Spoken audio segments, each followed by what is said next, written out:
खुलुमबाय गोहोपुरिनि खौरां अनसायगिरि गासैनिसिमबो रंजालि बैसागुनि मावबादा खुंफुंदों बिश्वनाथ जिल्ला दुलाराय बर' फरायसा आफाद लोगोसे सोनाब गहपुर दखरा दुलाराय बर' फरायसा आफादा बड'फा गोजो थियारि सोलायनाय मावथांखिखौ बिथा खालामनानै रंजालि बैसागुनि मावबादा खुंफुंदों सोनाब गहपुर दखरा दुलाराय बर' फरायसा आफादनि मावखुलियाव गासै 10 साननि बेसेन नाङै रंजालि बैसागुनि मावबादा खुंफुंदों। बर' हारिनि दामजु खाम सिफुं सुनाय सेरजा दामनाय जथा गंगोना हारमोनियाम दामनाय आरो बागुरुम्बा मोसानायखौ बेसेन लायालासिनो फोरोंथाय होनायखौ दिनैनिफ्राय जागायबाय। बिश्वनाथ जिल्लानि सिङाव थानाय गासै मोन 6 दखरा आफादनि गोसो गुदुं लाइमोनफोरा सोलोंफैनो हागोन। बे रंजालि बैसागुनि मावबादाखौ दिनै सोनाब गहपुर दखरा दुलाराय बर' फरायसा आफादनि मावखुलियाव बिश्वनाथ जिल्ला दुलाराय बर' फरायसा आफादनि लोगो आफादगिरि उखिल बसुमतारी बिथाङा बेखेवनानै होयो।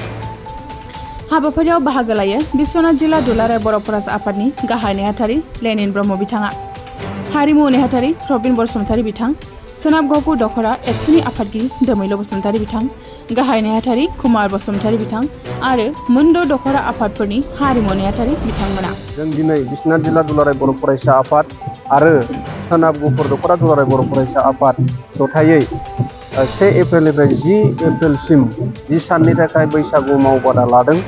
दा बे मावबादाखौ जोंहा बिश्वनाथ जिल्ला दुलाराय बर' फरायसा आफादनिनो लोगो आफादगिरि उखिल बसुमतारी बिथाङा बेखेवना होलांबाय।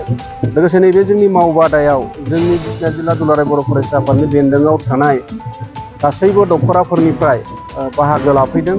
दिनैनिफ्राय जों बेयाव हल खालामनानै सोलोंगोन। थांखिया बेनो बर' हारिमुखौ जौगाखांहोनो थाखाय बा बर' हारिमुखौ जोङो गेरेमसा हारि बा गेरेमसा खालामनो थाखाय नैबे मावबादाखौ लादों। थांखिया बेनो जोंनियाव मोसानाय दामनाय देनाया मोसानाया गोबां जाखायो, नाथाय दामनायाव गोबां खम। बै नोजोरखौ लानानै जों दामनायखौ बांसिन इम्परटेन्ट खालामदों। जोंनियाव उन्दै उन्दै लाइमोनफोरा दामनोनो रोंला। गुबुनाव दङब्लाबो जोंनि बिश्वनाथ जिल्ला दुलाराय बर' फरायसा आफादनि बेन्दोङाव गोबां खमसै। दङब्लाबो आगुनि गागिफ्राल' दामो, खिन्थु लाइमोनफ्रा बहुद खम, गोमालांनो हमबाय।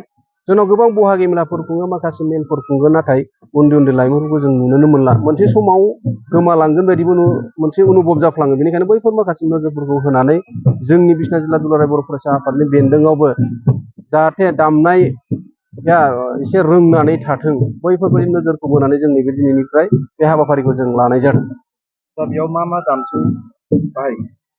जोङो बेयाव ओरैनो सिफुं, खाम, जथा, सेरजा, गंगोना बेखौ जों लाजोबदों आरो लोगोसे जों फोरोंनो थाखाय जों उदालगुरि जिल्लानिफ्राय फोरोंगिरि लाबोदों। दा आसा खालामदों गासैबो सोलोंसाफोरा जाहाथे बे फोरोंगिरिफोरनि मोजां फोरोंनायखौ लानानै जाहाथे जोंनि बे बिश्वनाथ जिल्ला दुलाराय बर' फरायसा बेन्दोङावबो बे जोंनि हारिमुनि सम्पद जानानै थाथों। जों बेखौनो आसा खालामनानै बिश्वनाथ जिल्ला दुलाराय बर' फरायसा आफाद आरो सोनाब गहपुर दखरा दुलाराय बर' फरायसा आफाद गासैबो मोन 6 दखरानि जों गासैबो आसा थागोन जे नैबे मावबादानि गेजेरजों जोङो मोनसे हारिमु बिथिङाव एसे जौगाहोनो हाथों। बे थांखिखौ लानो जों बे मावबादाखौ लानाय जादों। रंजालि बैसागु फोरबो फैबाय थानाय जि मोनसे फोरबोआव जों आबुं मोनसे गावनि दामनायजोंनो बे फोरबोखौ गाजा गोमजायै जों बरायनो हायो, रंजानो हायो। आरो दिनै बिश्वनाथ जिल्ला दुलाराय बर' फरायसा आफादा नोंथांमोननि निउसनि गेजेरजों, रादाबनि गेजेरजों समग्र बिश्वआव थानाय गासै बर' रायजो राजा, आइ आफा, बिदा फंबाय, बिब' बिनानाव बयनिसिमबो रंजालि बैसागुनि गाहाम हामलायनायखौ बावहरबाय।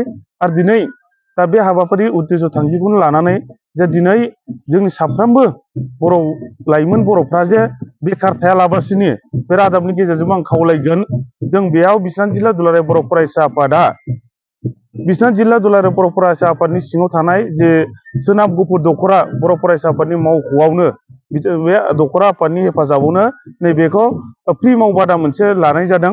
आरो बेयाव साफ्रोमबो बर'फोरखौनो बेयाव दामनाय देनाय मोसानाय बाहागो लाफैनो थाखाय खावलायबाय। आरो दिनै गोबां लाइमोनफ्रा बेयाव बाहागो लाफैदों, दिनैनिफ्राय जागादों आरो गाबोन गोबां फैगोन, जोंनो मेसेजखौ हरदों। दा आङो बेखिनि बाथ्राखौ फोरमायबाय। दिनै रंजालि बैसागुनि जि मोसानाय मावबादानि गेजेरजोंनो दिनै साफ्रोमबो लाइमोनफोरखौ आबुङै मोसाफैनो थाखाय, दामनो राफोद जानो थाखाय जों बे बाथ्राखौ बेखिनि निउसनि गेजेरजों फोसावबाय।